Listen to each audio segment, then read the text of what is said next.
નમસ્કાર, આપ જોઈ રહ્યા છો હેલો સૌરાષ્ટ્ર સમાચાર અને હું છું આપની સાથે પ્રભાત. મિત્રો, આજે ભાગવત કથા શું કામ કરવી જોઈએ અને એનું મહત્વ શું છે એની ચર્ચા કરીશું.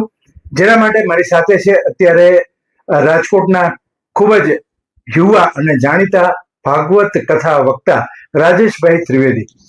સૌને જય શ્રી કૃષ્ણ, મહાદેવ હર.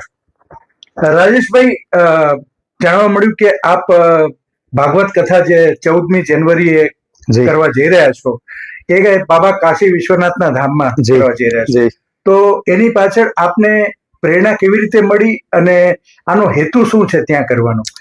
આ હેતુ એ છે કે ગત વર્ષે એટલે કે 2025માં 144 વર્ષે યોજાયેલો મહાકુંભ કે જેની અંદર ઘણા ભારતીય નાગરિકોએ સ્નાન કર્યું અને પોતે આ સ્નાનની અંદરમાં સ્નાન કરી પોતે કૃતાર્થ બન્યા.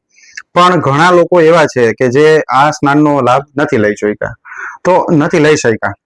તો આ વર્ષે જ્યારે અર્ધ મહાકુંભ કે જે 75 વર્ષ બાદ આવતો મહાકુંભ છે, આ સ્નાનની અંદરમાં લોકો પોતે શાહી સ્નાન કરી શકે અને સાથે કાશી વિશ્વનાથમાં શ્રીમદ ભાગવત કથાનું આયોજન એટલા માટે કે આજ પરિવારજનો છે એ પિતૃઓના મોક્ષાર્થે શ્રીમદ ભાગવત બેસાડે છે કે જેનાથી પોતાના પિતૃઓનું કલ્યાણ થઈ શકે. તો આ યાત્રાની અંદર આપણે નામ રાખ્યું કૃષ્ણ સંગ શિવ યાત્રા, કે કૃષ્ણની કથા છે ને શિવની યાત્રા છે.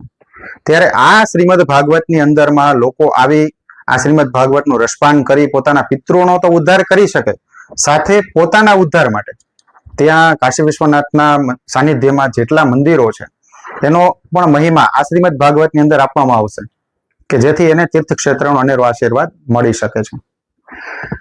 રાજેશભાઈ, આ જે ભાગવત કથા થઈ રહી છે એમાં જો ભક્તો જોડાવા માંગતા હોય તો ક્યાં સંપર્ક કરશે? હા, એ સંપર્ક કરી શકે છે. મારો પોતાનો પર્સનલ નંબર છે 9726610348 પર સંપર્ક કરી પોતાનું નામ નોંધાવી પોતે આ યાત્રાના સહભાગી બની શકે છે, યજમાન પણ બની શકે છે. અને એ જણાવવાની હતી દરેક ભક્તજનોને કે આ કથાની અંદર શ્રીમદ ભાગવતમાં કે જે પિતૃ મોક્ષાર્થે છે તો આપણે જનરલી કોઈ પણ ફોટાઓ રાખીએ છીએ તો એનો ચાર્જ હોય છે, જ્યારે આ કથાની અંદરમાં પિતૃઓના ફોટા રાખવા માટે કોઈ પણ ભક્તજનોએ પોતાનો ચાર્જ ચૂકવવાનો નથી. મિત્રો, જો આપ પણ આ ભાગવત કથામાં જોડાવા માંગતા હોય અને પુણ્ય પ્રાપ્ત કરવા માંગતા હોય તો રાજેશજીનો આપ સંપર્ક કરી શકો છો. આપનો આગામી દિવસ શુભ રહે. જોતા રહો હેલો સૌરાષ્ટ્ર સમાચાર. ધન્યવાદ.